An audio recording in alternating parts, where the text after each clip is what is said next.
Hello? Hello. So just ping everyone with Yeah, the agenda I put in Heaven Bus. I'll be around in like 15, 20 minutes, okay? yep. All We'll be right. started See ya. here shortly.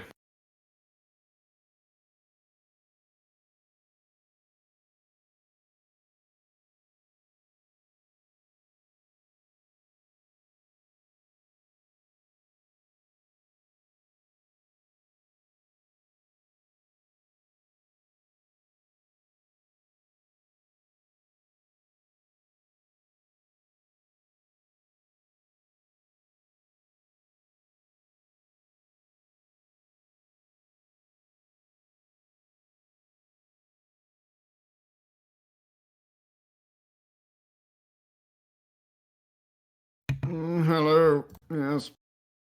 I'll pin this actually into the thing. And we're going to turn on slow mode for like 30 seconds.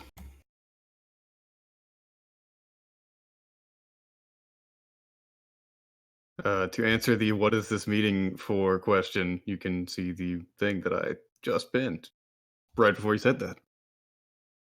Hello, welcome. Yes. Welcome to the TG Station community meeting of the August 17th, 2019. Felonids are not gone. No, they are depreciated, so to speak.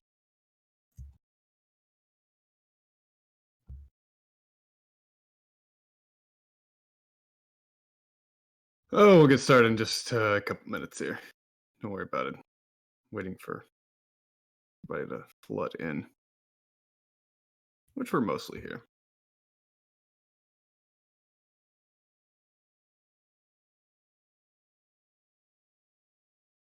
It's not like literally called Felonid Re-enabling November. It is a discussion on if Felonids will be re-enabled in November and how the player base will feel about that.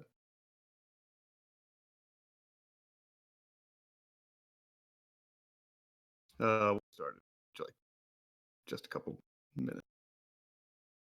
We were slightly behind in making the voice chat, so I'm gonna give it a second before people can come in.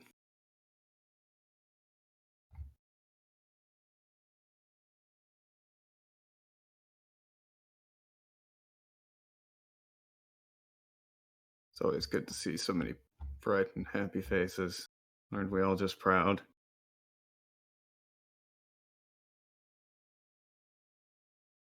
So, as a general rundown of how this will go, as topics come up of importance, you can ping me and I will give you a speaking role. So, the way that Discord works is super fucked up. And if you want to speak with the speaking role, it's fine. It will unmute you, but I have to kick you after you're done speaking, or you will continue to be able to speak. It's a stupid thing, but after you're done, I'm going to kick you. Just rejoin. Don't take it personally. Yeah, not from the server, just from the VC. It's not a big deal. You could just rejoin immediately. Don't worry about it. Just get in, get out, have fun. Community meeting. All right, we'll get started. First, we're going to talk about the summer ball. I mean, I don't think people really have that many questions. There's not a whole lot to discuss with the summer ball. It is coming up pretty soon. I don't know if we have an exact date yet. Do we? I think we made an announcement about it. No, I don't know. I don't know. That's more of a Nervier thing. He's been managing it. He's going to be a little bit late. He's coming in. But if anyone has any questions or comments about the summer ball, we can totally talk about it here. I mean, it's just an event. If you haven't been to it before, it's an event where we open up one special event server. It's like a big custom made map that people have been working very hard on lately. August 24th. Thank you. August 24th. So it's been custom event map that we've been working on a while. We got a whole mapping crew that have been putting in a lot of work to get the you're not getting griefed on Terry to get the map in order. It's just a big, happy, fun get together role playing kind of event where you like the rules are kind of like the voice chat rules are pretty relaxed. People just like hang out inside voice chat and talk shit and go on dumb Space Station 13 dates. So if you don't have your date for the ball, you can get that shit ready right now. You don't want to be the only dude not with a date to the ball. Come on, bro. What even? You can't talk because you're an admin. No one can talk. Yeah, there's no donation thing. Yeah. If anyone has any questions about that, you can bring it up. Otherwise, we're going to move on to an actually a little more contentious topic. Yes, it is August 24th for the summer ball. August 24th. Yes, Nervier is doing it. Or not the donation thing. He's hosting the summer ball.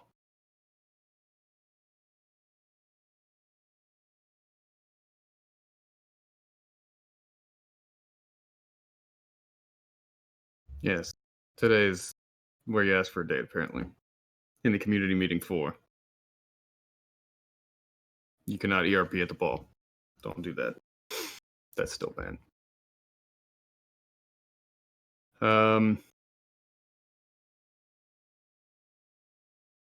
Do not spawn speed wagons at the ball. Okay, we're gonna move on to, and we'll come back to that if Nervier, when he comes back, has anything to actually say about it. But I mean, there's not a whole lot. It's just a fun little event. Come out. It's usually really chaotic. It's a lot of bullshit going on. Slow mode's fine right now. I can keep up. So first, we're going to talk about Donut Station. Donut Station is it's a little bit of it's a station. Do you like Donut? Do you not like Donut? Should it be removed from the map rotation? Should it not be removed from map rotation? If anyone wants to talk about Donut Station, feel free. But basically, it's super controversial. People either really love it, people really hate it. It's often picked as like a meme vote. I'm seeing a lot of die, donut's underrated. We're getting some controversial feedback. Does anyone want to speak about it? If you do, you can. I didn't say it's just Nervier doing the ball. I said he's leading the ball, and I said that you're not talking to me. Anyway, donut. Yeah. Well, Kilo Station is an interesting point because it could fill out the map rotation. However, Oken, who's been working on Kilo Station itself, is not been working on it. It's kind of out of date. There was a wire rework that was pushed through a while back, and Oken hadn't updated Kilo to accommodate for the new wire rework, that kind of thing. Yes. Talk about the topic at hand. You know what? I'm gonna bump the slow mode up. I'm gonna do it. There you go. You get one comment a minute. Make it count. We have Orange Bottle says it's a confusing map that I dislike, and it's also ancient. It's more synonymous with Goon than it is TG. It has struggled to find an identity other than the fact that it is a donut shape. There will probably be a poll. We would never remove something like that without having a poll first, but this is to gauge interest on if it's even worth having a poll in the first place. I have tried Civ 13. What? Not important right now. It seems like a failure on the part of the community. I'm not sure if we're talking about on Discord. It's fine. Discord, it's going to be shit posting. If anyone wants to say anything of importance, they can either ping me or they can, get the speaking role and actually talk about it. But there is a lot of, donut with the singular. That was always a niche it had. That it was one of the only stations that came with a singularity by default. And then that was kind of taken away, so it definitely lost a bit of its identity there.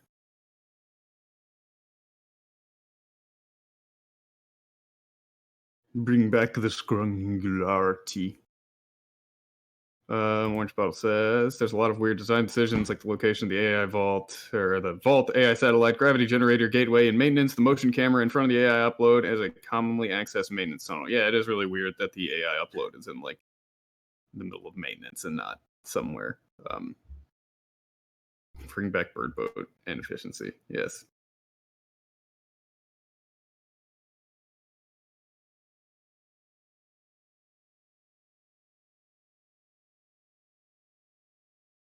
We're gonna talk about removal of assets. Can we talk about removal of felonies? It's on the agenda. Have you not looked at the pinned thing? I feel like Donut's far too cramped and small and many at the station. Yeah, that's fair. So, what I'm mostly getting at is this does seem to at least be enough of a controversial topic that we would want to run a poll on. Would you guys be interested in seeing a poll? I guess is really what it comes down to.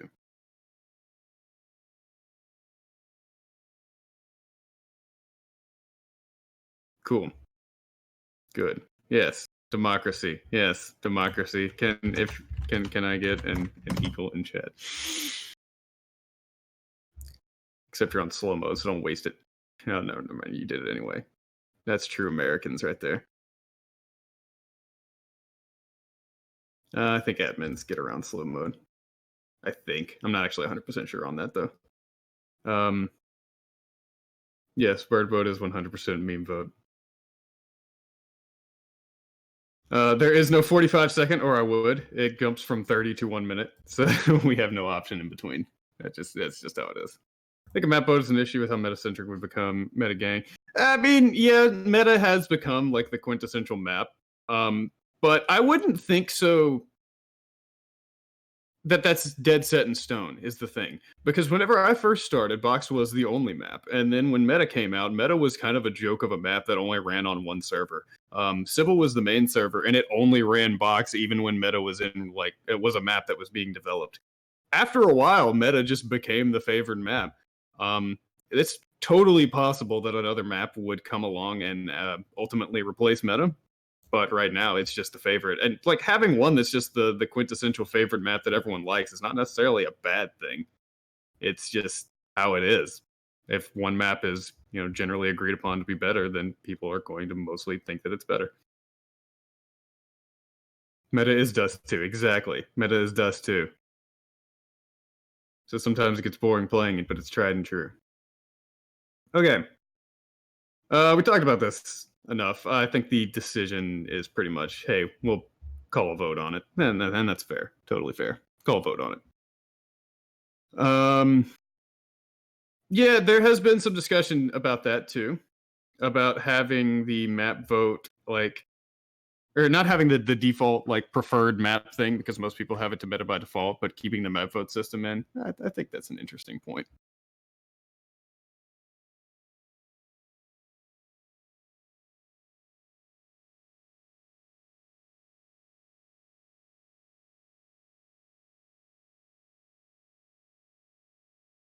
Map preferences are, yeah, they're not like 100%. They're from what I understand, they're weighted. So even if it's not necessarily just whoever has map preferences set to meta, it's going to be meta every time. It'll be meta most of the time. Please don't make Wubbly have an aneurysm because she's having to moderate people in the chat. Yes, we're gonna move on. So we're gonna have a vote about it. I think that's the best course of action. But it's clear just talking to you guys though that there is enough of an interest in the first place that we should have a vote. That Donut is a little contentious. So there have been a lot of changes to medical lately. There's been a lot of new chemicals introduced, a lot of new systems. The sleepers got reworked. That was kind of the start of it. Sleepers got removed. We got the stasis beds instead. We got a lot of the chemicals now are a lot more specific in how they work and how they function. And this also impacted, to a point, how silicons function, because you can't use chemicals that harm people because that goes against your Asimov restrictions.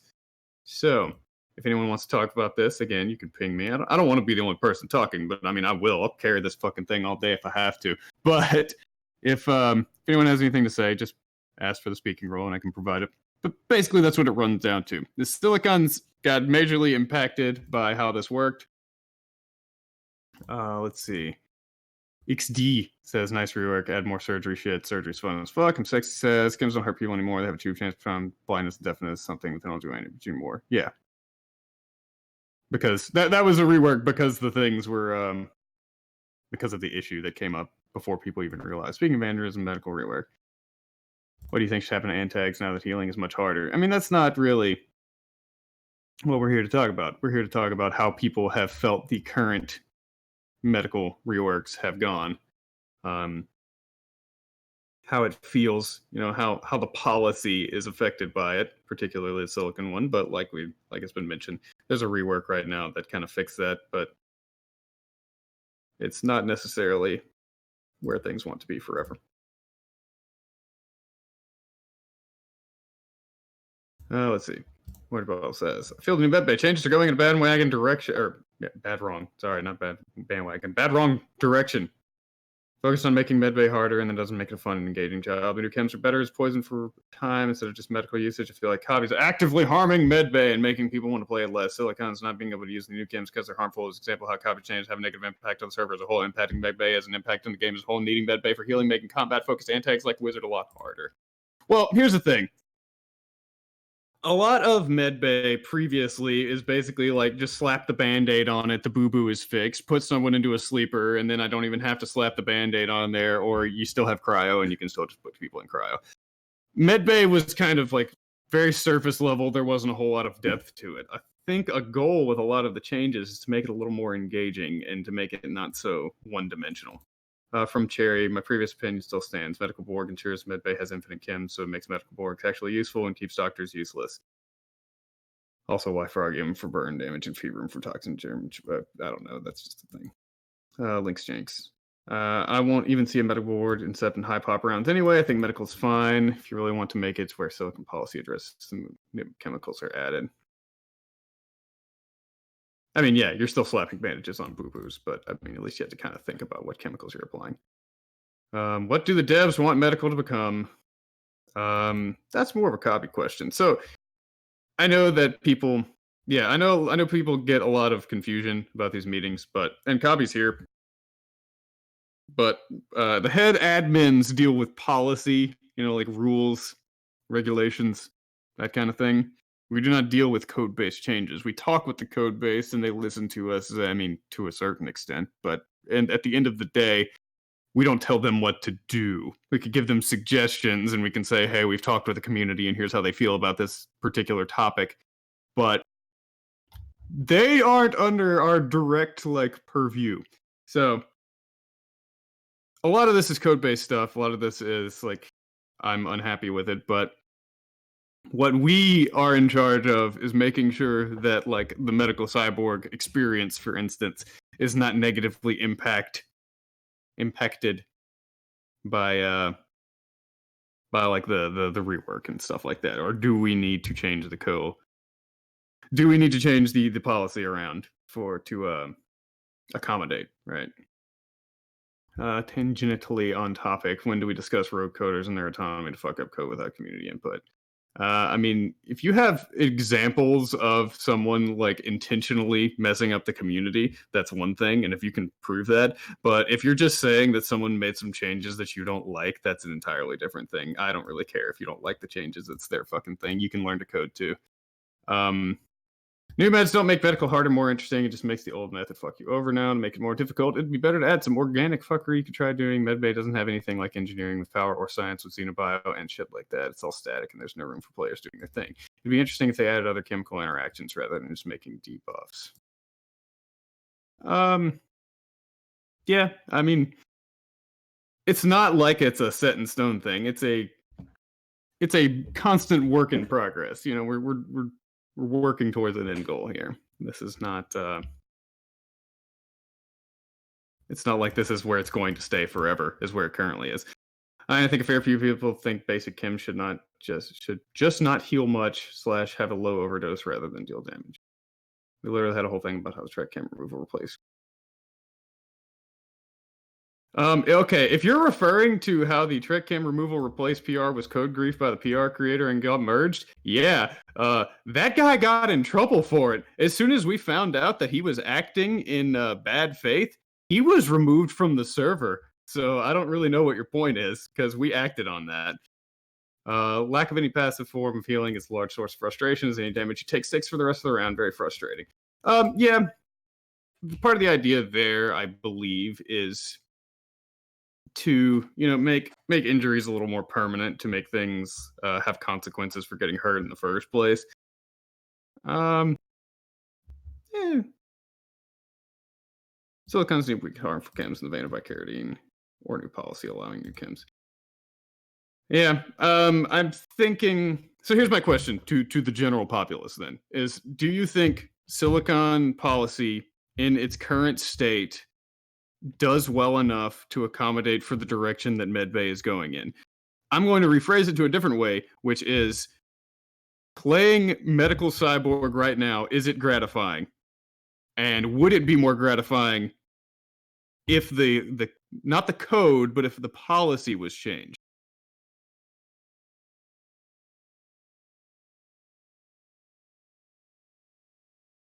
Regarding Asimov versus Category 2s, you can word its side effects are long term, so you can claim using C2. Yeah, I mean that's totally doable.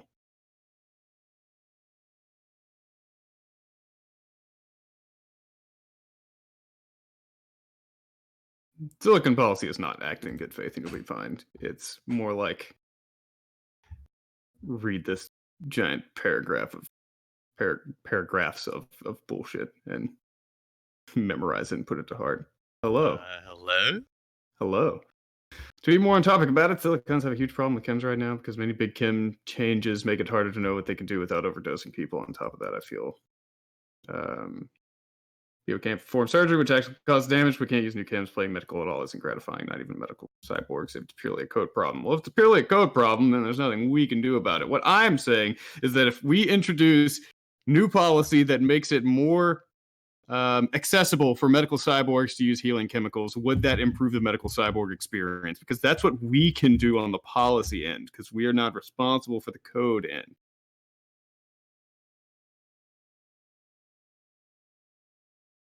Oh, and Kavi said that the new PR will inform the Borg which chemicals have side effects, which is useful. That's very useful.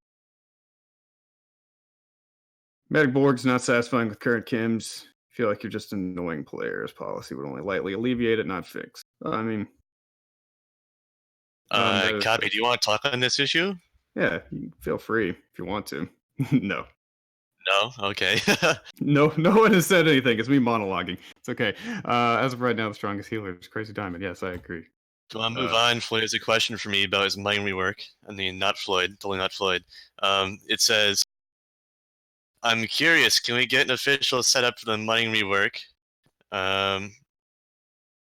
Do the following. You get proper feedback through polls, set up a dedicated testing server, anything else that can prevent people from being upset with the changes.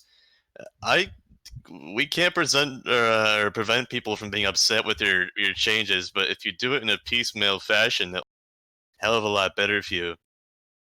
The problem I have with running a lot of polls for your rework is that, sure, I'll do a few of them, but doing a lot of polls is going to increase fatigue of players, and I really only want to use it for really important stuff or major code change. He's here. Don't worry about it.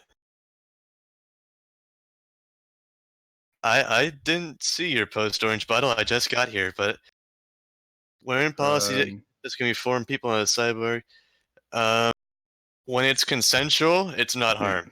Yeah, that's always been the case. It's like, always been like rage cages. Even if it's someone just getting murdered or something like in a rage cage, it's implied to be consensual, so it's not an issue. And that's where surgery is, it's not a big deal with surgery. And that's something to start with medical cyborgs with their damaging chemicals. If the person consents to healing, then it's fine. The problem with those chemicals comes from when someone's unconscious. You can't give consent or imply consent or anything like that when you're unconscious. That's why I wanted to make an exception for it in the rules. That's why it's actually become an issue. Why can't geneticists have an easy way to distribute mutations? I don't know. That's not an issue right here. That's off topic right now. Okay. Well, what's next on the agenda? We should move on. Talk about gateway missions. That's an interesting thing. So something that I want to say on it is gateway missions have always and historically been difficult because the people who play this game are very dedicated to it and they will dive into it and find all the minutia of things that make things work. So a gateway mission at its heart will be figured out at some point. if there's a new gateway, someone will figure out how to play the mission and get the most loot out of it as quickly as possible. Does that make it necessarily bad? No, that's kind of what we're here to talk about. But it will be optimized at some point to figure out how to get all the gamer gear. So gateways, how do you feel about gateway missions? Away missions, yeah, they can cause lag. It's not as big of an issue as it used to be, though. Like back in the day, it was All crash right. the server. I've got a list here of all the current away missions. The ones with a hash mark next to them are currently turned. So I turned on gateway missions on Badgel and Terry. I don't think it's on Sybil anymore. Quite some time ago. And I disabled the three that were fucking awful, and that was Space Battle, Academy, and Challenge. I don't know about Academy, but Challenge and Space Battle were just like empty planes of dog shit. So like, I Academy's got rid cool, of but those. it doesn't work is the problem. Like it doesn't The spawn VR hazards missions, properly. those while enabled don't actually load in anymore, so you can safely ignore them. I'd like to see more away missions, but the away missions of the past are kind of low effort, just simple mobs spread out everywhere, and it feels kind of lame, and it's pretty easy to get the loot, kind of like what Hulk said. But I want to gauge the interest in people creating content for away missions, doing away missions at all.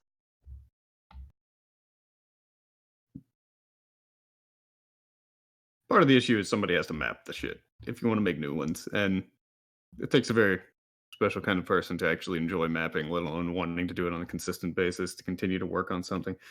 Dawson says every gateway mission requires a complete rework. They're unapproachable to non-power gaming players due to their difficulties and all of their biggest rewards being broken trader or admin only gear. They're just not balanced for regular rounds. And the non-power gaming loot box missions are basically empty. None reward the whole crew and instead are just free loot for one or two players. Well, what I'd like to see happen is do it more like VG does it. They don't have it like static on or off. Instead, what they do is they have admins load in an away mission, and then it sort of becomes an event for the whole round.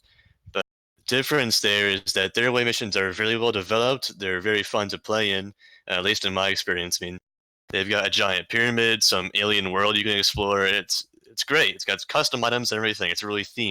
That's more of what I wanted to see. But the way it currently is we either have it enabled and have it as a chance to spawn every round, or it's just disabled entirely. You can sort of do this gimmicky load in for it as an admin, but it doesn't work very well. Let's see. John Gobble says, in my opinion, gateway missions should either be random or player controlled. I think admins should use the gateway maps as templates for events instead of utilizing the bad AI for simple mobs. Also, having gear directly tied to end tags makes it very chaotic. It'd be better if they have unique items. Well, unique items move on to this question then. make that. Do you like gateway missions at all? Is it something you want to keep around, or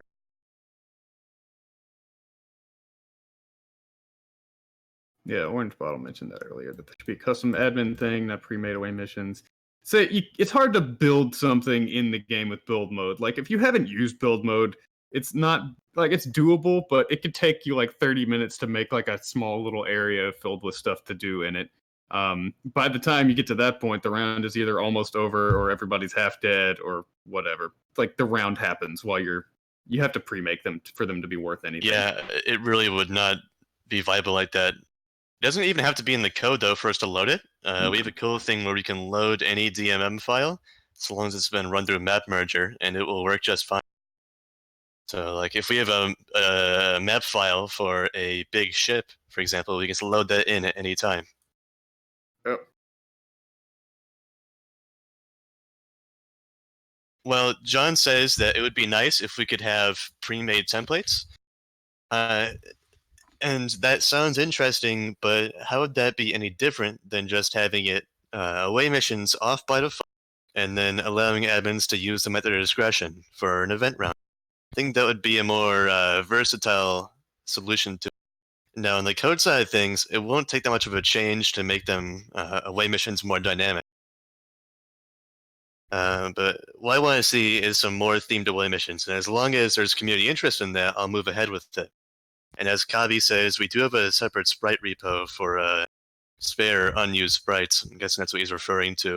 And that could be a great help in making a themed away mission. All my good away missions with Rob Robinson's GM, where he used to do away missions as Shell to tell his own story instead of just loading them in as is. Away missions have a lot of potential, but not a lot of them are really good. Goon Telesize played so much for loot.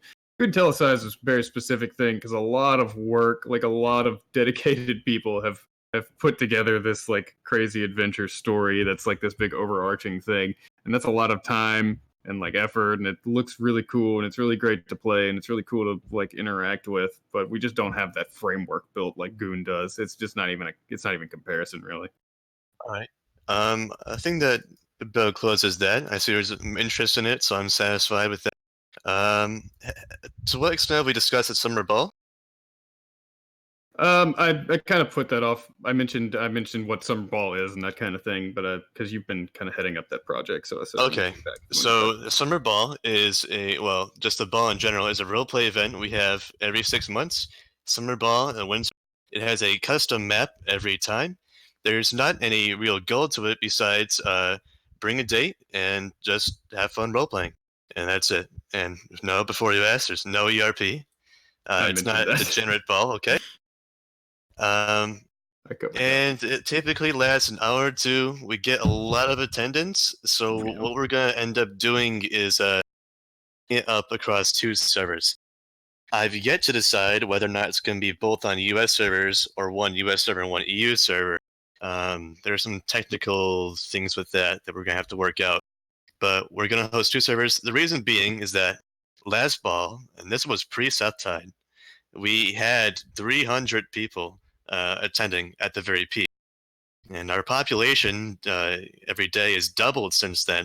So we're gonna need two servers because we cannot possibly maintain that many connections on a single server. At the end of the ball, we you can basically do whatever the fuck you want. You murder people, but if you, I wouldn't recommend that you attend just for that because you'd be doing 2 hours of waiting. But it's always a really fun time, and the map this year is especially good. It's fucking huge on a desert island. I'm not going to spoil too much about it, but it looks amazing, and lots of work has gone into it. Do you have any questions on it so far? And that's really all I can say about it.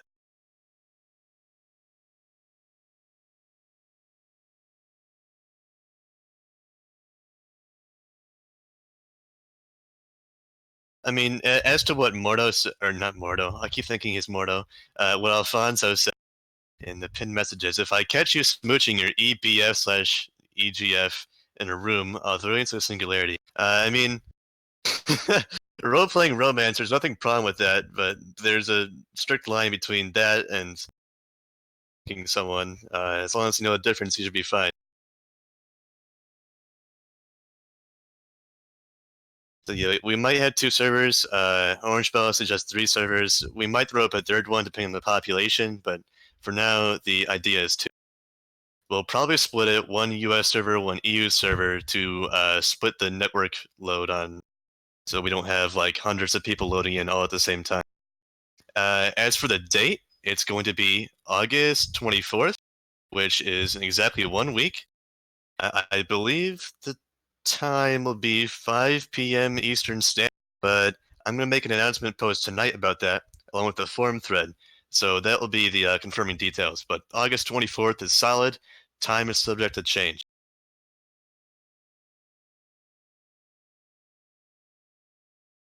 Any last questions on this topic?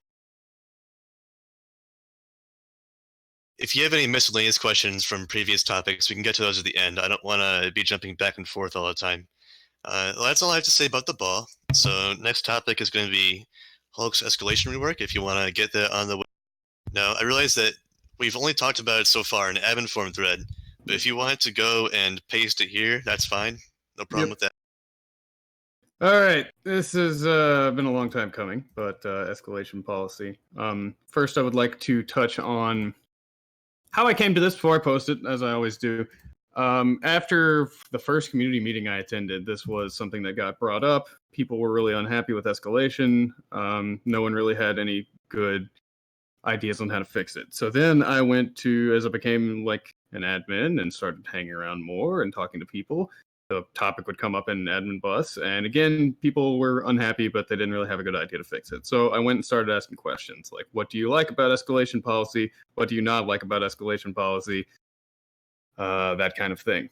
So I came up with explain escalation for idiots in the audience. Escalation policy is the process by which you can engage in conflict with another player outside of like being an antagonist. Because being an antagonist, you can do whatever you want. It's on, yeah, my man push you, you kill him. It's on the wiki under escalation. If you haven't read that, then you should probably check that out. It's pretty important.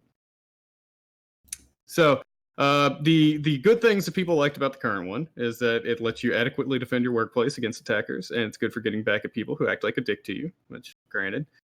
Things that people didn't like that I've determined is that non-antags should not be removing people from the round. Conflict instigation should have some kind of reason behind it. You shouldn't just be like killing people for no reason, obviously. Responding to instigation should not lock you out of being able to help about the problem. You should not be able to respond to someone being violent, or you should not be able to respond with violence to someone non-lethally harassing you. It's too easy to take the slightest inconvenience as a reason to murder someone, and people actively grudge and try to escalate after the situation has been resolved, such as being healed from crit or cloned. So, this is still a work in progress, but here, I'm going to put this in the chat, and I'll pin it. And I'm going to go through it. So here is the differences, the key differences in this proposed policy versus what we've already got. One, it outlines why you should be getting into a conflict in the first place. I do not want to foster some kind of environment where you can't get into a conflict with other people for no reason. Like, if you want to, get into a fight as a non-antagonist, you should be able to do so. But this outlines specific situations in which that is a thing that you can and cannot do.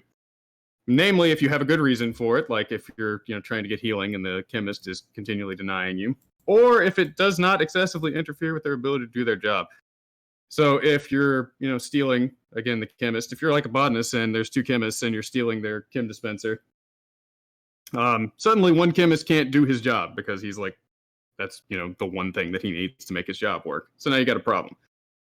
There is a line in there towards the end that I'm probably going to delete, actually. I meant to.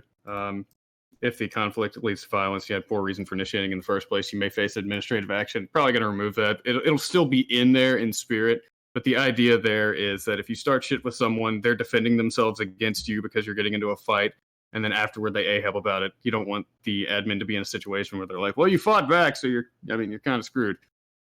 Another big thing is that the defensive party is completely in charge. You initiate it at some kind of level as the instigator. You always get the advantage of being the person to start a fight or a conflict or whatever. But the defensive party is where the line stops. If they don't continue to push the issue, you can't push it any further than where you already did. So if you're breaking into their department and they call security, then that's it. If they try to fight back, then you can fight them back for trying to fight back in the first place. And the last thing is that cloning ends the conflict. So if you clone someone, they are completely out. And they come back, that's it. You shouldn't be grudging them. You shouldn't be coming back to fight them more. You shouldn't be continually carrying that conflict over into the next life, so to speak. If you have if you had valid reason to, which like in the first two sentences covers valid reasoning. But if you had valid reason to, sure, you can go get into conflict with them again. But in the first place, in most cases, if you get in a fight, somebody gets revived or cloned from it, that's it. If you want to get into a fight again, you got to start all over. If they keep coming back again and again, and they follow the rules, but they keep coming back and it keeps leading to violence, then yeah, you can permanently remove them from the round at that point. But the big change there is cloning is like the come-all be-all. End all, rather, the end all. So that's pretty much it. Yeah, as to what Alfonso said, if you want to say anything yourself, just say you want the role for it. Yeah, I mentioned that before. But yeah, I have a lot of questions about this. Let me answer these three, and then I'll give you the role, Alfonso. cloning is usually associated with some kind of theft or other wronging. That's valid reason to keep the conflict going. I mean, if someone stole your shit while you were cloning, yeah, then that's definitely. I mean, well, technically, you don't know that until you wake up, and then you know someone stole your stuff. If you're looking at it from a purely objective perspective, then you don't know that someone stole your. You don't know who stole your stuff, and like if you're watching them as a ghost, you don't know. Still doesn't address de-escalation. I mean, de-escalation is tricky in the moment. This does address the fact that if someone is starting something and you don't engage upon it, then they can't go any farther. It does not encourage you to kill people on any transgression. This encourages you to, if you don't want anything to get beyond non-lethal, it'll never get beyond non-lethal. Links Jinx, say you get into a conflict with someone, stole something from the workplace, and you just want it back. What happens if they kill you and then still have said item? For example, I stole Botanist Chemist boards, you would still be able to hunt them down. But I don't understand the fault. Hold on, let me reread this. They stole something from your workplace, got it. You want it back, okay. What happens if they kill you and then still have said item? Like, you still have valid reasoning under the first two sentences to continue to go against them. But if you're bringing the conflict to violence, then it's on you for bringing it to violence in the first place and getting into a situation where you can't fight back. I'm gonna let Alfonso talk and then we'll talk about more stuff. I'm gonna say something after he's done. Yeah, that's fine. And this is still open to. So that's the other thing when I made this. This is still open to changes and reinterpretations and reworking. But a problem that I came across a lot of the time when this topic came up is no one knew what to do because they didn't have something to base it around. So when you actually bring a new policy proposal to the table, this actually lets people talk about what works and what doesn't work. And it's a better jumping off point to actually changing something. Fine, so you have the role, so leave and rejoin, and you can speak.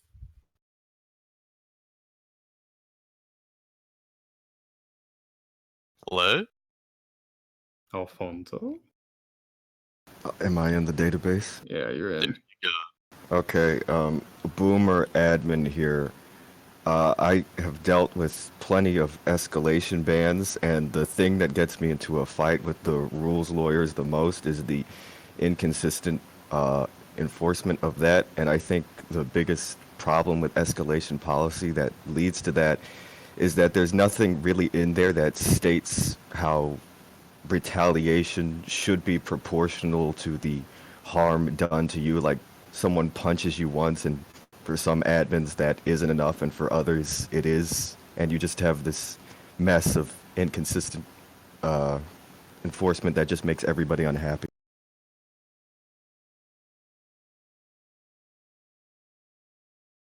Do you have a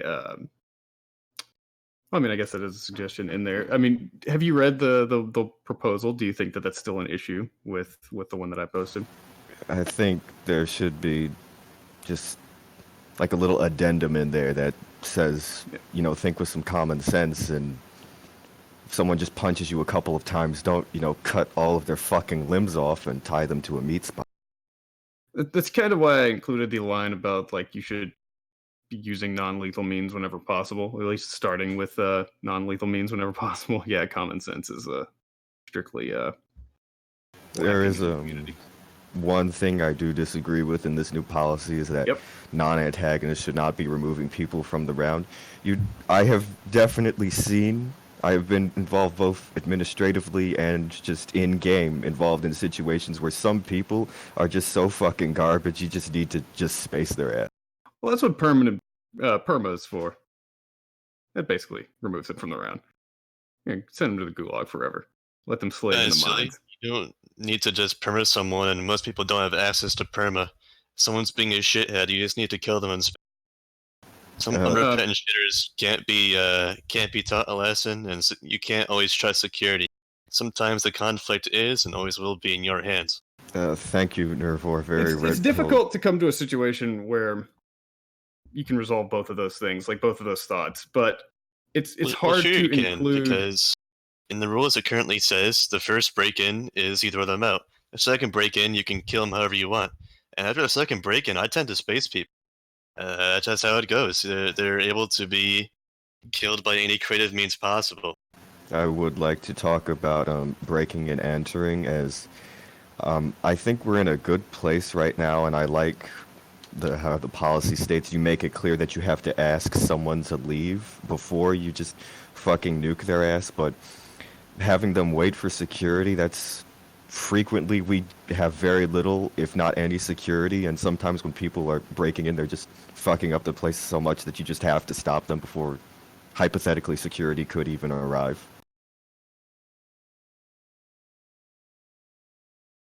So I think the workplace defense is, even though it's not part of escalation, probably the strongest part of escalation we do have, because people know what's expected of them. If they break into once, they're gonna get thrown out, possibly beaten up a bit. Second time, they're gonna get killed, and there's no, they shouldn't be helping. There's. And I'd like to see escalation go a similar way. I've got some concerns I want to address. I'm just gonna put them in chat, because there's a fuck ton.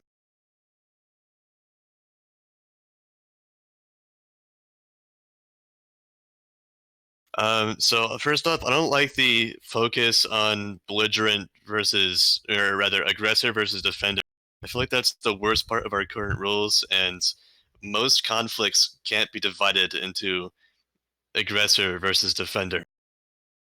One of the current problems we face is that someone pushing someone could be considered as aggression when really it's not. A belligerent attitude, I don't like that part of the rule. It shouldn't be a reason that you should be considered the aggressor. That wasn't Sometimes originally you in call there. someone a Actually, faggot over radio, and it doesn't mean you're an aggressor. It just means that guy's a faggot.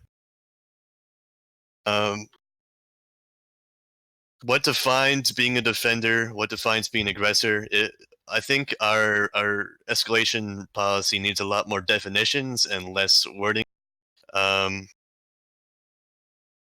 As I said in my little blurb, most people are going to say, I'm not going to read that shit. When I see escalation, not Silicon policy right now, I don't read it. I'm not going to read that shit. It's too fucking long. And I feel like our rules need to keep this in mind. Our players can't be reasonably expected to read an entire paragraph, or in our whole rules case, essay of rules. As for escalation itself, most people aren't going to memorize this entire paragraph. They're just going to act normally or what they think is just. And our rules should reflect this. I think having 3 separate sections of escalation, as this one does, it's not going to benefit anyone but the rules lawyers who seek to memorize it. And no reasonable player is going to actually memorize this stuff.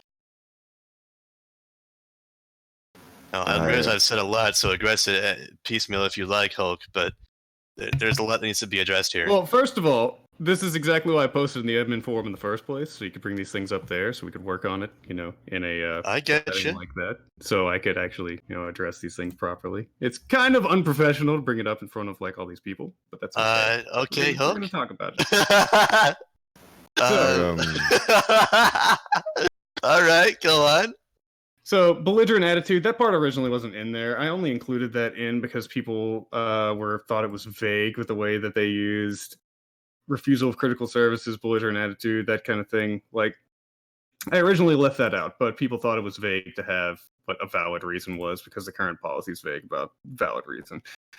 The defender is always this person that's being aggressed against. That's pretty obvious. If you don't know if you're a defender or not in a situation, then the situation is mutual. Like, are you?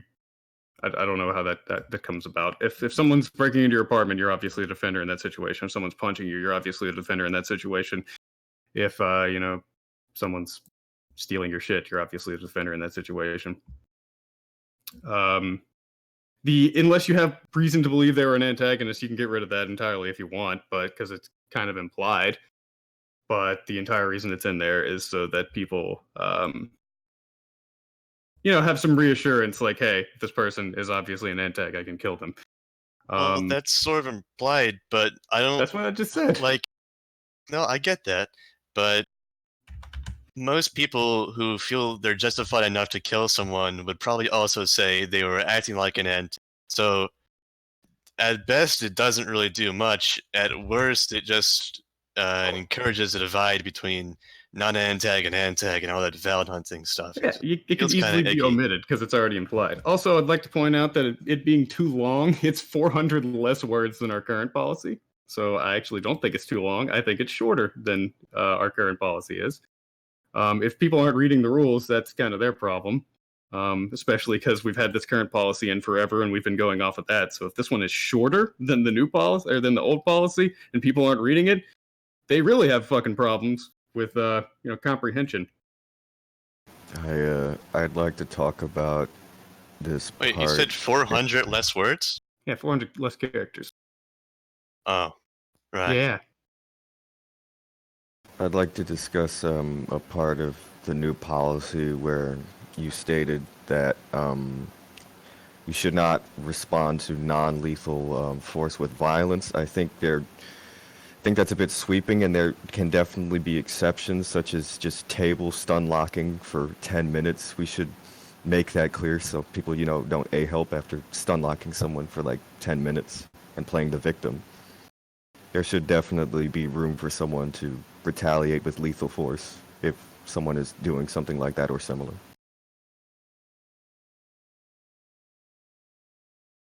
One thing that's not here, but I'd like to address in a future escalation rework is interfering in conflicts.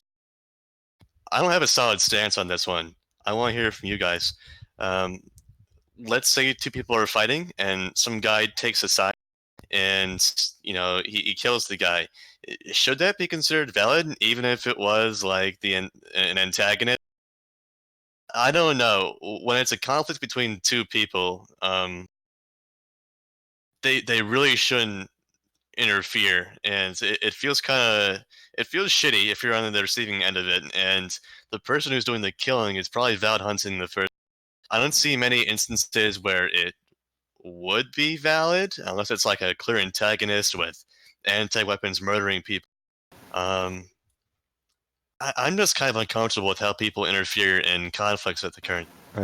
I think some good reasons to interfere in a conflict like that would be, say, someone's assaulting a coworker in your department, or your particular head of staff, or someone's fighting a security officer, where it could be a pretty safe bet who's in the right and wrong based on their perspective.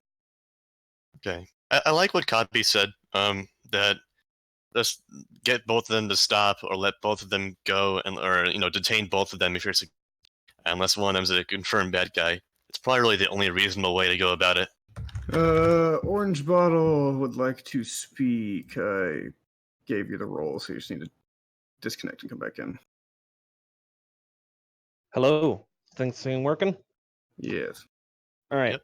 So, like I was trying to say in text, I'd like to thank you for tackling such a hot button difficult issue. First off, I think one of the biggest problems with escalation policy is that most people don't use common sense. Common sense isn't common anymore. And it's almost subjective, even though a lot of the stuff is outlined as to how it should work, from what I feel. I'm thinking that basically not all of it should stop, after the cloning. You should still be able to be angry at each other, but you shouldn't be fighting about that thing anymore. Like, there shouldn't be double jeopardy. I agree with that in Holka's policy. And I think I was saying something else, but I can't remember. There's another thing I was going to say about, like, if the mime's being a shitter, which is pretty common nowadays, and you're just walking through the hallways and he starts disarm spamming you and smashing you into a wall, and you can't really get away from him, I should be allowed to escalate with him even though he's not using lethal force, because that's fucking annoying. Well, as Hulk currently puts it, it's about the aggressor. What I was talking about earlier was what defines the aggressor. Is just pushing aggression, or is it violence? I was talking more about the difference between violence and aggression rather than whether or not it's aggression. Someone pushing you all the time is definitely aggression. Yeah, it's aggression. All right. It's not violence because it's not causing you harm.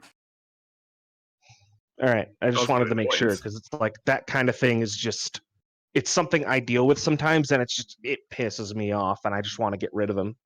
And under my proposal, it's still totally valid to fucking, like, start shit with this mime who's being an asshole because, I mean, you've got a reason. He's being an asshole. That's all the Fair reasoning enough. you need.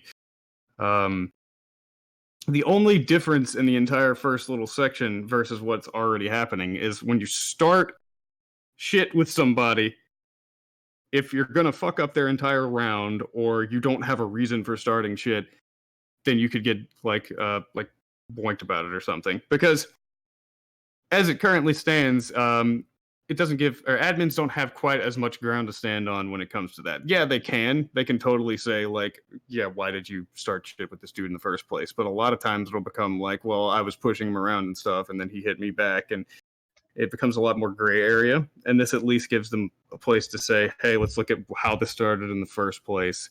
And like, if you're starting things for no reason and you knew it would lead to this, you know, it's the classic ban baiting thing. Right. All right. That's all I really wanted to say. Thank Okay. you for your time. Then I have another person who wants to speak. I'm going to remove your role and remove you, so just rejoin. All right. Joseph Joestar wanted to speak. So, Mr. Jojo, you can leave and rejoin. All right, so basically, I had a question. When you're using non-lethals, Yes. and somebody comes in and interferes with the fight, and you use those non-lethals to stop them from interfering with the fight, and they come back later at you with lethals, is that proper escalation?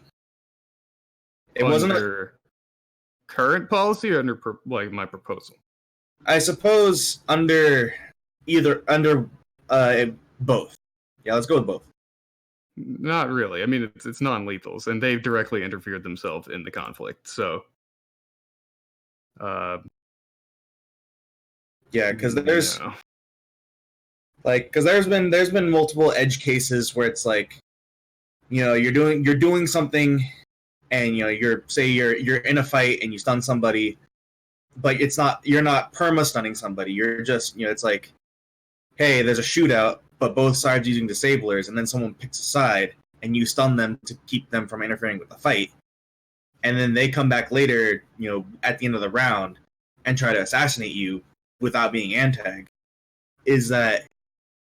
That's not proper escalation, right?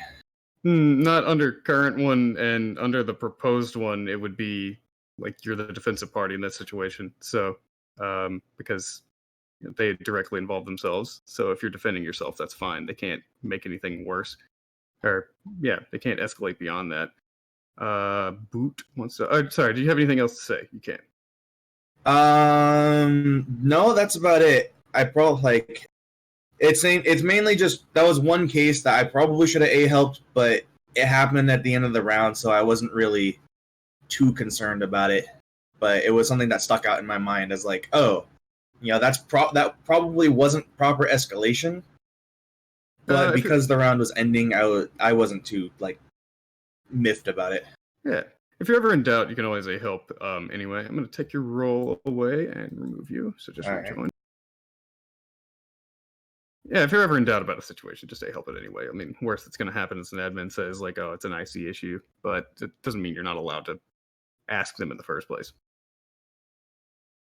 John Gobble said something a while back.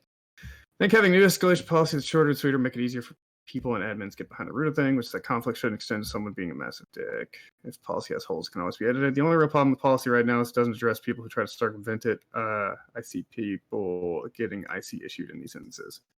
The main problem with the current escalation policy. People have a history of starting conflicts to bully people, get their way, and generally be a dick as a non-antag. They should be breaking the policy. And I know it should be naturally implied they're breaking Rule 1. A historical issue with Rule 1 is that a lot of times it's about a long-standing thing, like people are acting this way consistently round, and admins don't always pick up on this if they're not directly involved in the situation. So Rule 1 is totally like a good thing. I'm glad that we have it, but it's hard to consistently say like, yeah, this person is a bad influence on the community as a whole. Policy doesn't explicitly say what handling conflict is. If you don't want to remove people from the round, keep using lethal over and over, you're just going to live with some idiot trying to murder you until you murder them back. There's no incentive not to escalate violence. Conflict can end. De-escalation is something that people talk a lot about, and I think it's valid to talk about. I don't know how valid it is in like a gameplay perspective though, because that's asking people who are in a tough situation, like if there's disablers or shoves or like tabling happening, people don't often want to look at their chat and see like what's going on. So it's hard to de-escalate a situation other than just like straight up running away or removing yourself from it. If you want to talk, Alfonso, yeah, go ahead. So, Boomer admin back at it again. Back in the day when your boy was still a pink name, ICE was in fact I'll enforcing get you next. escalation policy with the de-escalation clause still in policy, and that definitely helped with enforcement and made it way simpler and straightforward to follow. It made it extremely clear to people that you are supposed to not, stay angry and mad and try to fuck somebody over for like hours on end throughout an extended round. For clarity's sake, what are you talking about? The current rework or what was in the past? I think it was Core's rework when we still had the de-escalation clause. Could you find it in the wiki history and post it here? I don't think most people know what you're talking about. Oh, I'm a senile boomer. I don't remember where it is, but I remember enforcing it. Was this when Core's rework first came around, or was it Core's first rework, like in 2017? I think it was his first rework. So that was what I posted in chat. It was this one. That paragraph.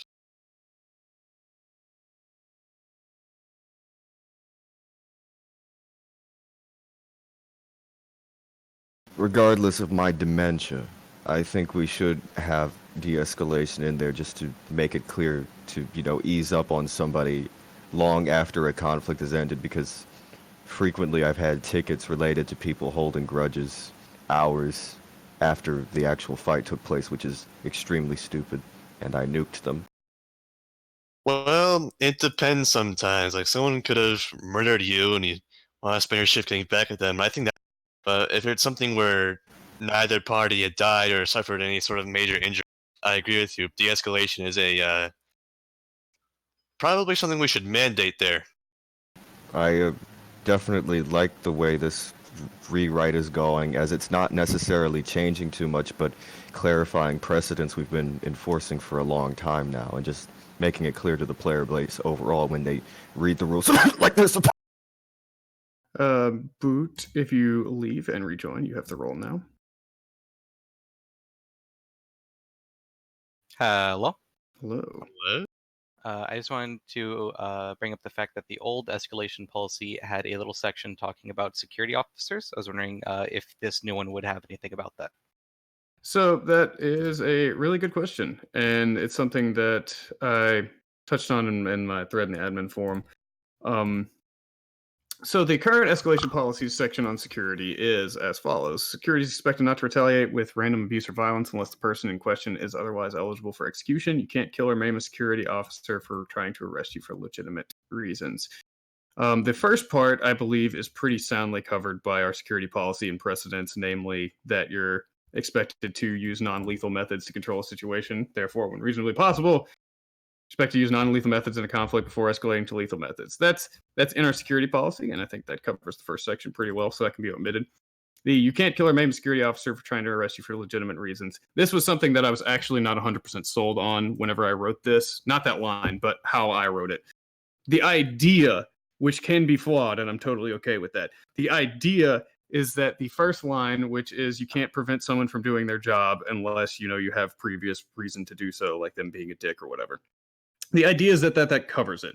So if there's a security officer who's just trying to go about their way and they're just arresting someone, you can't get mad at them for arresting someone because that's them doing their job. If they're a dick, then yeah, they kind of deserve it. But then the caveat there is then you're messing with someone in the security department and you could very well incur the wrath of the entire security team on you. And that's a decision you yourself have to make. But in like a one-on-one confrontation, if a security officer is just doing a normal arrest, you can't interfere with him just for doing his job and preventing him from doing so because he's doing a normal arrest. not 100% sold on this if other people aren't into it, but I think it works. I get you. Let's say it gets into a case where assistants are being assistants, and they end up getting harm batoned, which is the initiating incident. What would the assistant be looking at in retaliation? I'm sorry, can you say that one more time? I was distracted by the chat. Let's say a security officer ends up harm batoning an assistant to, let's say, try and disperse a crowd. What would that assistant's escalation look like?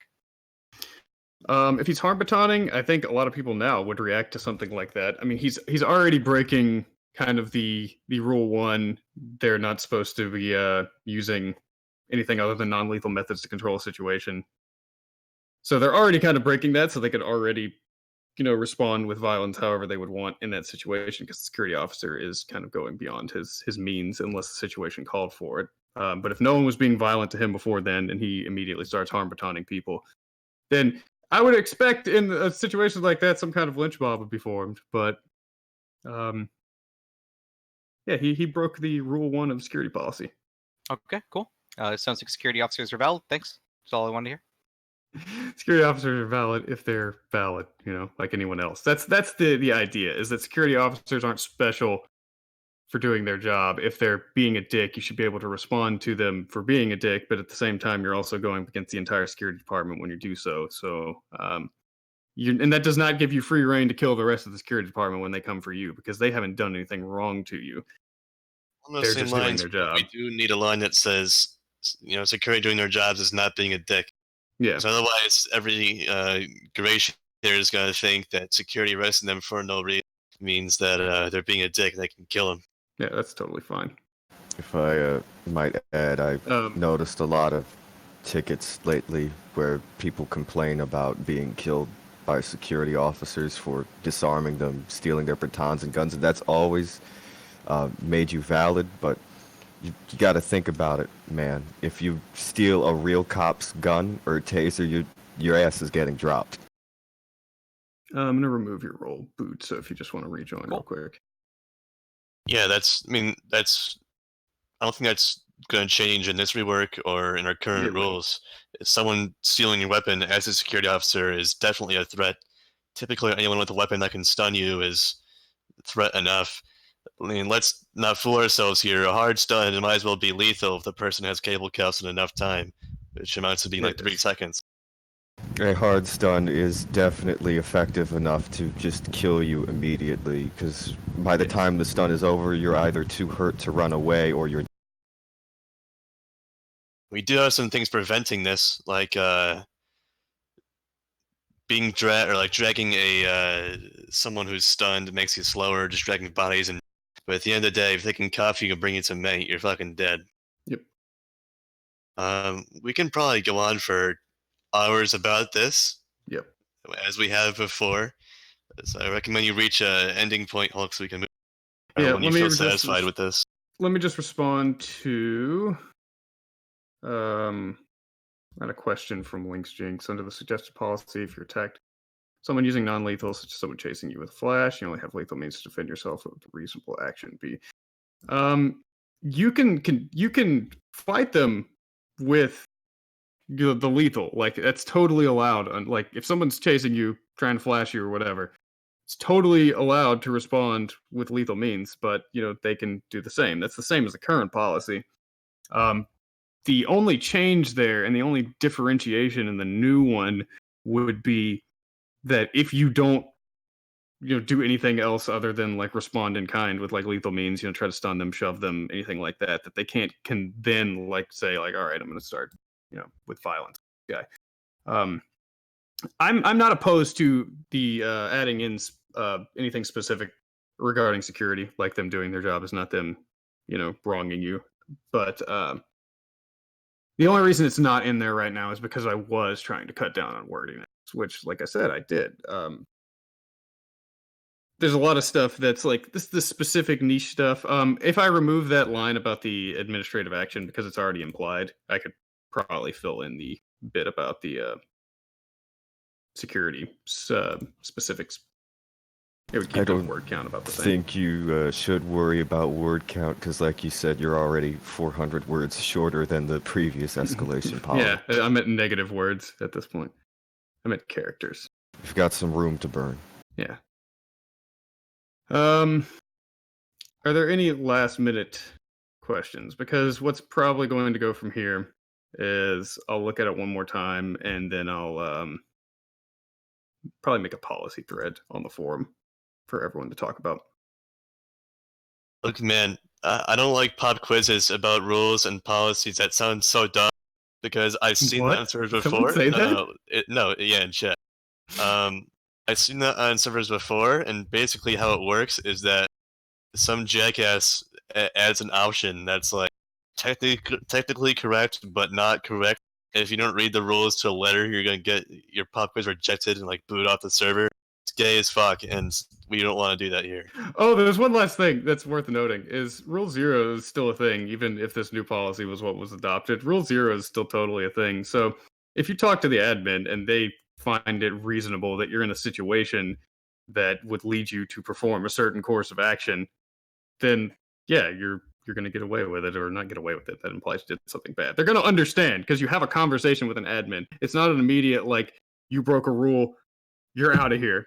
There's a conversation that takes place, unless you're obviously just acting in bad faith. That wouldn't change. I think we can move on. All right. So this wasn't in the agenda, but I want to address it anyway. We've had an issue recently. I'm going to stay vague for their own person's sake. We've been talking about underage people, and I guess you could say their place in the community. For some context, the reason why we have the rule is because ERP used to be on TG like 2014 before or whatever, and someone could probably correct me on the date, but that's not important. So it was in TG in the past. After it stopped being allowed, the rule just remained there as a quality control rule. Now, that's all fine and dandy, but there's some things I want to address about it. First off, how you come across someone's age or what you think about someone's age, I think tends to be important. But I'll talk about that in a bit. First, I want to hear, what do people think about the rule as it currently is? Should the 18 plus rule remain as it is? Should it be changed to be more expressly of a quality control rule? I don't know. I want to see some propositions. As for myself, I don't see it changing as a quality control rule without it basically being a second form of Rule 0, except with the vague reason that someone's not mature enough to be here. I want our rules to be as objective as possible, and I don't think maturity is always that objective, especially when it comes to personal conflicts between. I talked about this yesterday a lot in our ivory tower, and I think the rule should stay as it is because it just deters underage goblins from joining in the first place, and anyone that really is underage that manages to slip through the cracks, they're acting mature enough in a way that isn't obvious to us, and they're not problematic enough for us to just ban them anyways. So I think we should just leave it as it is, as it's been working as intended for as long as we've had it, ever since ERP was canned. Technically, it's been working as intended, but internally and sometimes externally, it causes a lot of issues. Internally, with the admin bus, the problem is, do we have proof this person is underage? And usually, if the answer is no, it ends there. That's not always been the case. In one case, an admin actually sought out a player's age, and then there's a whole drama about it, and the person got banned when they shouldn't have been. They weren't even underage. And shit like that. So the first thing I want to address is, how do admins come across the information that they're underage? I don't think any player or any admin should be going and looking for someone's age, and unless the player is stupid enough to say it themselves, say like, I'm 14 or I'm not I don't think they should be banned. As a matter of admin conduct, admins shouldn't go looking for that information, and they shouldn't accept information from players where it comes along. We had a case recently where someone came to us with information that someone's underage. It was in the help channel if you want to learn more about that. it was kind of weird. The person held on to the information until it was most useful for them, and then they tried to get the person banned with the knowledge that person's underage. Should that be viable? To me, something like that seems like they're abusing the rule so they can get the person banned. I've known my fair share of underage people on TG. I just don't care to ban them because they're not a stain upon. In fact, they act fairly maturely. That's sort of the problem with the rule, is that sometimes it's sort of obvious that someone's underage, but they're really not a bad guy, so we don't end up. An issue with this is that it ultimately leaves the administrators or the head admins in a case where they are becoming the arbiters of people's personalities, and they are getting to decide who is mature enough or who is not mature enough, even if they're underage or have been shown to be underage. So even if someone is in violation of the rule, then it's up to them to be like, yeah, but I like them, or yeah, but I don't like them. And they're ultimately deciding if those people are worthy to stay on the server or not, despite being in violation of a rule. Right. So my idea is that in absence of direct proof, we follow what we do for this Discord, which is don't ask or administrators should not ask or look for people's ages, and so long as the player's not stupid enough to tell an admin, then they stick around. In any case, having the rule itself will, as Alfonso said, deter underage goblins. And when it comes down to it, if the goblins still joins our server, it's dumb enough to mention their age, they should be banned. And those are the only conditions under which those people should be banned. I don't feel like we should be aggressively screening for these things. Some servers, like ERP servers, where it's mandatory they know someone's age, they'll be very aggressive about it, and that's a good thing for them. But as for us, we have no legal liability. The only thing that's really objectable in our code is the violence and the players sometimes. But there's no sexual content, so there's no legal obligation for them to be gotten rid of. It's, again, a quality control thing. Online So interactions. I think from the chat we can agree that it should stay as an 18+ rule. But what do you think about my proposition for don't ask, don't tell? Is that a good idea or not? If anyone wants to speak on this issue, you can go ahead. I still have I'll say my that when I speaker was an role. underage goblin, I didn't give a shit about any rules like that. I just ignored them, and I think most of them will. I do agree Right. with. Most people go will ahead. ignore it, but if they're not blatant about their own age and they're not clearly like an underage idiot, it's fine. You'll be surprised, or actually you wouldn't be surprised if you're an admin, you'll know. But players might be surprised how often people just admit their age and AHO. I don't know if it's the blank intimidating or what, but when asked about their age, people tend to be pretty honest about it.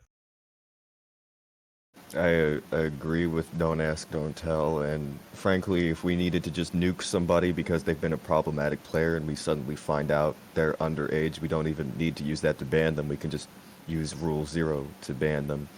But I think there are some instances where someone, constantly talking about how they're underage and sharing other personal information about them could just endanger themselves just by being really stupid. That could be another reason to nuke them, but I would like to talk about the case with also being vague that we had recently about someone opening their greasy neckbeard blackmail drawer and pulling it out to snitch on someone. Hold on a sec. Let's just go beyond blackmail. So let's say that someone tells their friend their age, right? Whether or not it's blackmail, and then somehow through that friend, that information ends up in the hands of an admin. Is it right to ban that person now that we know they're underage, even though the person themselves didn't? Maybe I'm being paranoid, but in my mind, what that's going to encourage is people having their information hunted down. It did happen once. It hasn't happened since, but it's still a fear I have. And who knows what sort of personal malice can evoke from people. Like what people are willing to do to others to get them banned. Frankly, I think that if that person who was revealed to be underage has still not been banned, if they've been mature enough to stick around that long, suddenly figuring out that they're 14 or 15 isn't just Like, it doesn't justify banning them if they weren't already problematic enough to justify a permanent ban. It's just Omega shitty to pull out that information out of your greasy, sweaty, neckbeard blackmail drawer when you get your ass kicked by somebody. It's just fucked up to try and abuse our rules like that. I tend to agree. So, as to what I said before, I think the only exception for people who are underage should be when something gets pulled on them. But if that's going to be common policy, it should be in the rules so people know what to expect.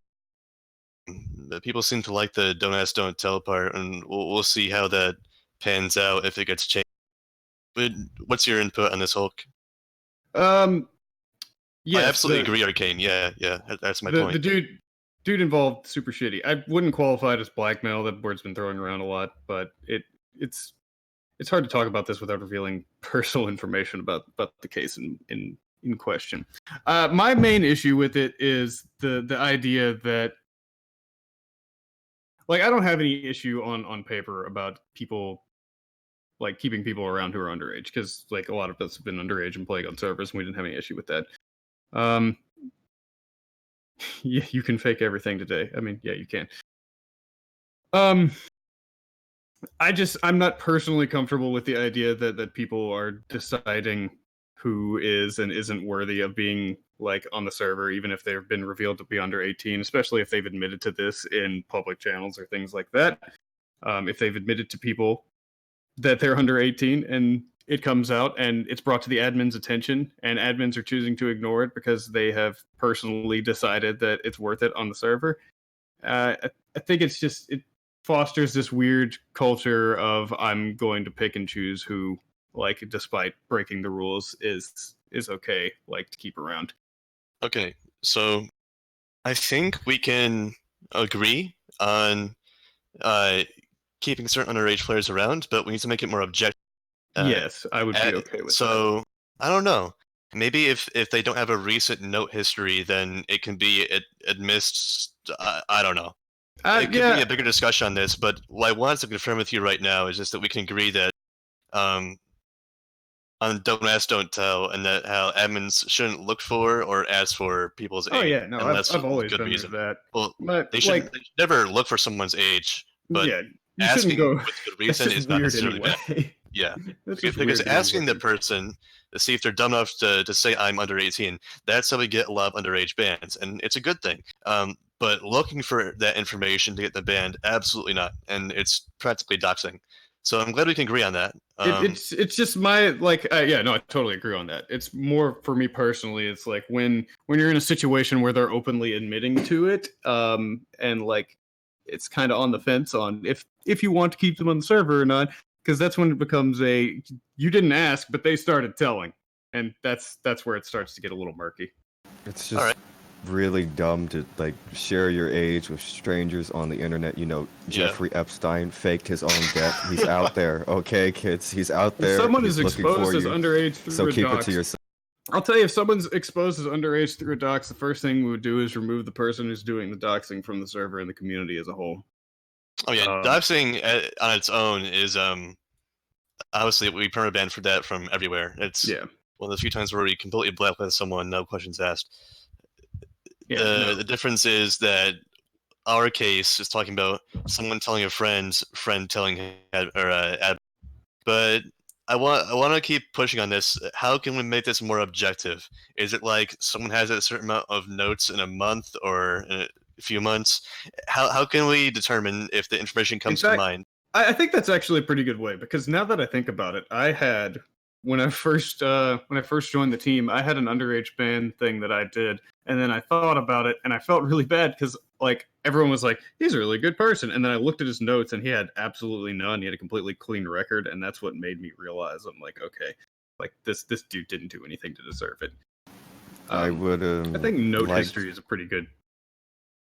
I would like to add that you could be, like, looking at someone's notes and thinking that they're, like, you know, a pretty shitty player, but it just doesn't feel right to me that finding out of the blue that they're underage when it already wasn't obvious to you, and that's suddenly justifying deciding where they can be permanently banned. Well, just based on that doesn't that doesn't sit well with me. I mean, it is a rule, and that's the thing. You have to at least. You have a rule. You have to enforce rules. Having a rule on the page and then completely ignoring it because you're like, well, I didn't know until earlier. Like, if people are breaking rules on the server in general and we don't find out about it until later, we still act on it.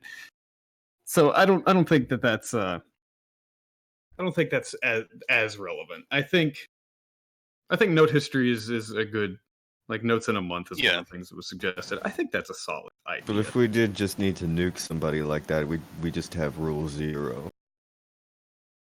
Someone sends an admin PM about how player XXX is underage or other personal info. Should the person which information got exposed be informed the person why send their hold on. I keep having to reread this. Can we keep that picture in community? Someone meeting? sends I an think admin PM about how player That's a is good underage. picture. I like that. Can I pin it? I'll pin it for you.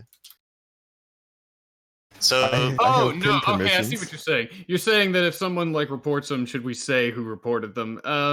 That's kind of a situation by situation. very basis, but situational. Generally, If it's generally we respect people's privacy for reporting something. yeah, if someone's at risk of having more information exposed, I'd say maybe. But as Hulk said, it's very situational.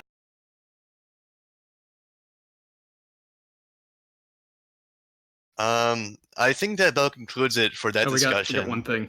We got one thing? Sure. Yeah. The felonid thing. Oh, yeah, that's what I meant. We're moving on to the next topic. Oh yeah.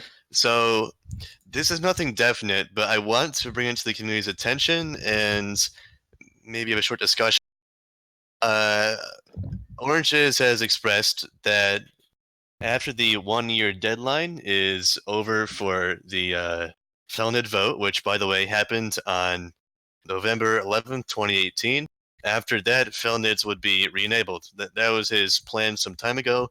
I don't believe he's in the chat right now. I don't think so. I want to bring it to people's attention that it is a possibility that in November they will be re-enabled. And any problems that may or may not come along with it. I don't know if Kavi can speak on this. I don't know if he knows about Orange's plans with regards to this.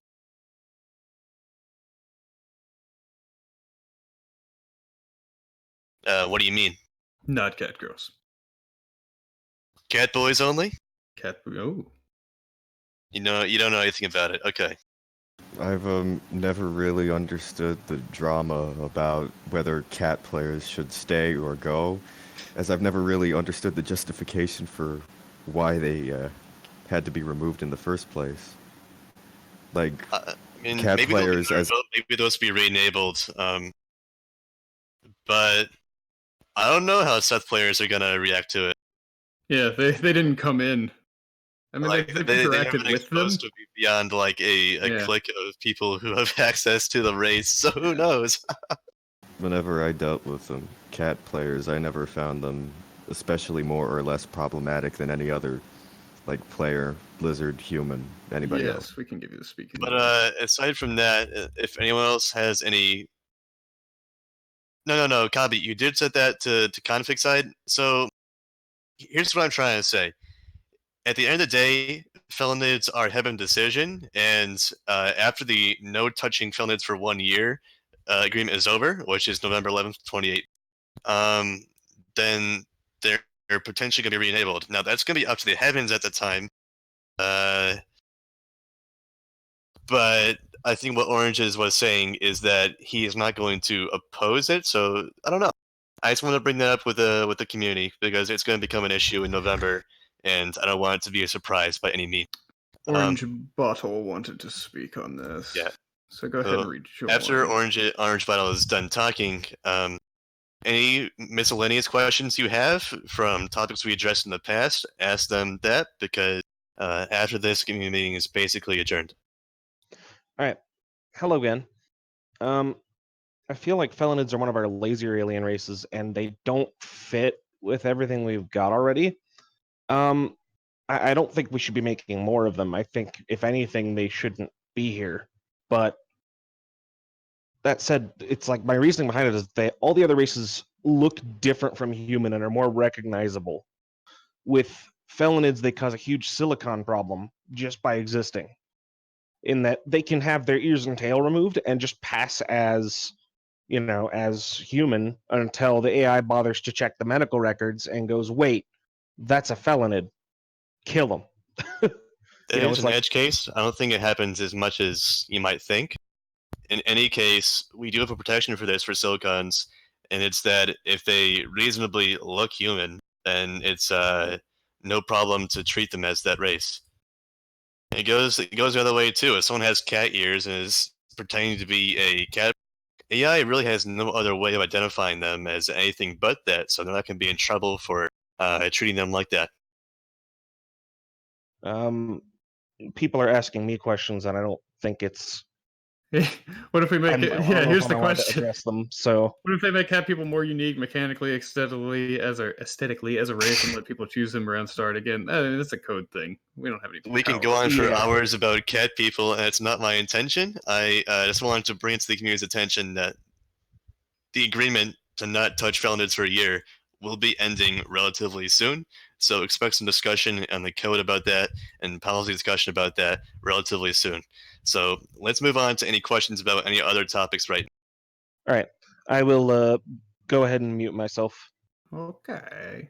You can just leave and rejoin. I applied the. I'm not going to answer questions about felonids because not a discussion I want to get into.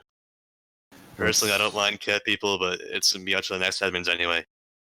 Let's give lizard Oh, players right. So I just 4K want to Sprite. clarify what I said there based on what Kadi said. Despite the agreement to not touch felonids ending on November 11th, what is going to stay in effect is that you need a maintainer's permission for making a species-related PR. That is not changing anytime soon.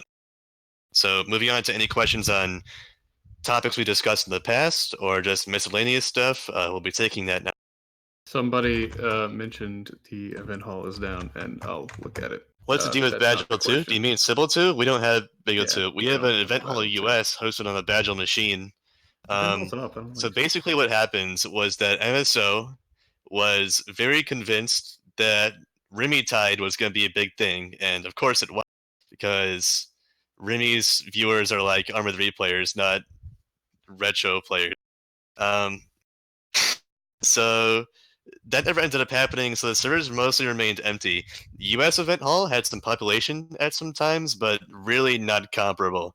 And on a tangent, before I forget, the reason why Event Hall EU is so low pop right now is because something MSO did is making it not connect to the Beyond hub. So it's not in the hub anymore, basically. But yeah, the two spare servers, one of them was going to be used for an alt code-based server, but then MSO, he's like inactive all the time. So can't exactly do that now. There's sort of like servers in waiting. I think the most useful you're going to see is at the Summer Ball on August 24th. There's not many plans for them. Any plans we do have need to be facilitated by MSO due to how the permission structure is set up. When will the EU event hall come back to the hub? I can try to undo whatever the fuck MSO has done. I might just reboot the VM today, so that might reset the dumb bullshit he's done. But quite honestly, if I can't do it via rebooting the VM, I don't know if I can bring it back up. Again, the issue is the connection to the hub, and without MSO's help, there's not much I can do about that.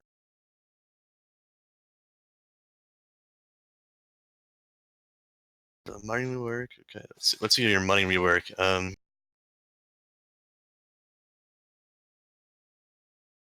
I guess we can talk about this at the end. If anyone has no other questions, we'll talk about that. Gateways and extended. Okay, let's see.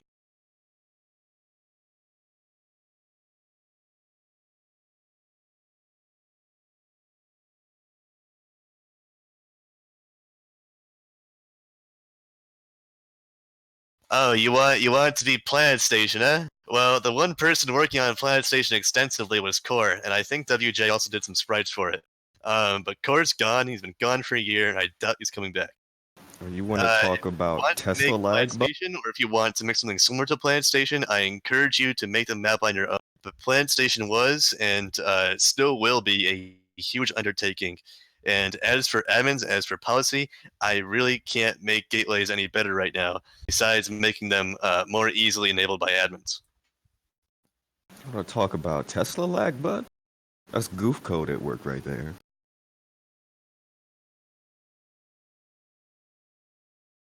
What is the alt code based server 2? Okay. The complete honesty on this one is that it was going to be alt code based server. If you check the HTML, it said FTL on it. MSO, without asking me, he wanted to host an FTL server, but then he went inactive for 2 months. So I guess nothing's coming to that one. So again, those two servers right now are basically just in reserve and not really doing anything. Yeah, there's been questions, and there was just a question in chat about having one of the like a medium roleplay, high roleplay thing, but it's come up. But the servers don't have. The idea would be that that would draw people to those servers to try out the alternate rule sets or whatever. But you would need admins to enforce it. You would need players to actually play it. I don't think it's all falling in there. I don't think there's enough interest to really justify having an entirely different rule set for another server right now, at least. Will you, the dev of FTL 13, have any relevancy? Well, of course you would, because if we were to bring up a hypothetical FTL 13 server, there's no reason why we should include anything on that team besides the original FTL dev. Now, the problem with the heavier RP server is that you have to acquaint all of the admins with those rules and make sure that all those admins are fit for those rules, qualify them in some way. We have 80 plus admins right now, and we have to go through each one of them and find out which one's going to be good enough, or actually who has the interest in learning the medium RP rules and moderating that. On top of that, it's probably going to be an entirely different demographic we're going to have to appeal to. So unless there's a big community interest in it, it probably won't end up happening. Because Right now, our I don't think it's current happening. queue is staffing 4 different servers at all times whenever possible. It's already a big enough undertaking, but for an entirely different community set, I don't know. If anything, I would think it would end up being kind of like a TGMC thing where they have their own separate Discord and separate moderation. It would Alright. still be tied into the TG family. So I think that's about all the questions answered. So I'll get to the last one because Floyd wants me to bring up a new topic about a modding rework. So Floyd, if you want to talk about your topic right now, I will unmute you and you can talk because you know have a lot more about it than I do. But as for everyone else, the community meeting is adjourned. Thank you all for coming. Hope this was an informative experience. Next one will probably not be within our purview because the elections start in 2 weeks. Well, actually, the candidate threads open in 2 weeks, and in about 3 weeks, the voting opens for the next headmans. So that probably won't be concerning us, but who knows? Maybe we'll host one at the very end before we change power. It'll be some bullshit blowout. All right, I'm going to mute you, Floyd, or give you the role. And let's see. So leave the chat and rejoin, and you can talk about your money rework. There you go. Hello? Hello? Is this working? Yeah, there we go. Your mic's awful soft, but yeah, it's working. Yeah, that's fine. So for the mining rework, I'm considering separating the exploration part of Lavaland and the actual mining. Because right now the mining is complete shit. Miners don't actually, want to mine. They just want to do fucking Lavaland exploration. So the plan is to use the newly made material datums to make mining way more interesting, and then keeping those two jobs separate. But I'm not sure if separating the two roles is interesting enough. I don't know if the explorers will still have enough to do. So I'm not really sure if anyone has any particular opinions on that.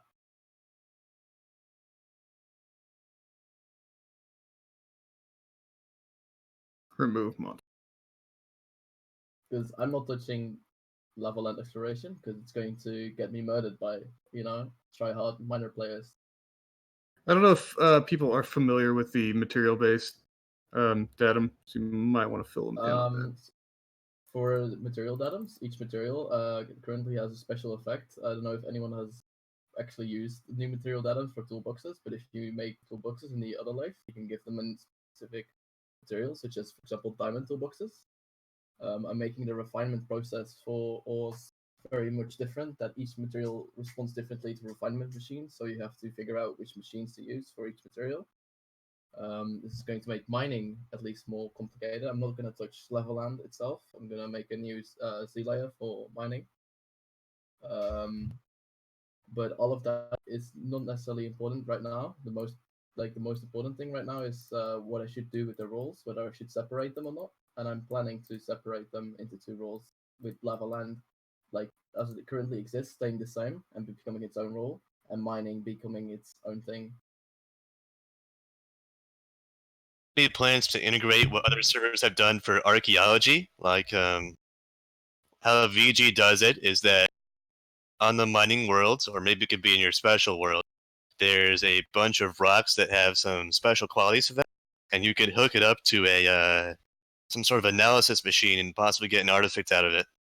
You have any interest in bringing that system to your mining work, or what are you focusing on? At first, I'm going to focus on the actual ore excavation. So you can mine boulders, and the boulders are made of specific materials. They then go through a refinement process, and that's currently where most of the gameplay is, where you have to figure out how to refine them properly through I think there's currently 10 machines I've set up. I plan on adding more exploration-based things, but that's for a separate PR, else the scope is too big, and we're never gonna see it actually, released.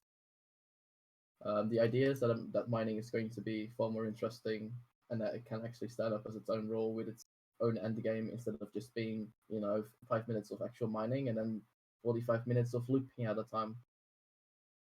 Well, why would people be, or what's the encouragement going to be to continue mining after, science has all their gives? The idea is that they have their own progression, and also tech webs will have a new currency that will, like an extra currency that will be used for specific tech webs branches for mining. I think a good way to integrate what you're trying to do with Leveland and mining would be to start the miners off with no real weapons until they can get some money from mining and buy some stuff from their vendor. Although with that, I would like to see rework to have the original mining point system, because as it stands, the current Goof Economy mining vendor is complete cancer. Well, in the first PR, I'm gonna focus on actually making the base gameplay of mining interesting. Once I've done that, I want to focus on the end game, because I think if I do it all in one PR, I won't figure out, if I do everything in one PR, I don't know what the players want and what the players dislike. If I just start doing stuff, based on what I think, it's not gonna work out well. Goof Economy, do you plan on integrating that at all? Because Goof's code and everything that is touched is complete cancer. If I had it my way, Goof Economy would be gone, but it's not a config, unfortunately, so we still have to suffer with it. Yeah, I'll see how I work around that. I kind of want to avoid it because it's absolute AIDS. As a personal request of mine, please avoid it at all costs. Yeah, Alright, do you have anything else you want to say about your rework? Otherwise, I'm going to open up this channel to be anyone can talk. Complete hell. Alright. Alright, Hellscape time. 1 sec. I gotta flex my Alright, speaker if you roll leave while and I still rejoin, can't. you can hello? talk. Hello? Gamers? Hello? Cringe? Thank you all for coming. Let's start going. Cringe? Let's start going! Ladies and gentlemen, it's Arcane Music, your local Can shitposter someone radio please station. mic spam Catgirl Toast somebody ASMR? Can somebody please read why aren't the we chat talking lines? about cat girls for hours? No. Fix your fucking med bay! Yo. We need Hello? to talk about cat girls for hours. Come on. I'll support your Headman campaign if you bring back sleepers. Guess Bring I'm back bringing back sleepers! sleepers. Wink, Bring wink. back I second this motion. Bring back sleepers! Bring back sleepers! Bring back sleepers! Bring back sleepers! If you couldn't tell, this is going to be a complete cancer for as long as you stay here. So I recommend you leave. Kind of No valid hunters will Bring back sleepers! Bring back sleepers! Bring back sleepers! Bring back sleepers! Bring back sleepers! Fuck up, Zoomer. Hello? Want to hear a joke? Shut the fuck up, Boomer! This is a satire world you're living in now! Zoomer. 2019, please. We outpopulate you, you old fuck! I will populate your tummy. Teachers now, man. No ERP. That's gross. Relate Ben Heat! Ooh, gross. Sorry, kind of a Zoomer. I'm running for headman on the platform that all valid hunters will be killed in real life. They'll be Guys, valid hunted in real life. guys, Wait a minute.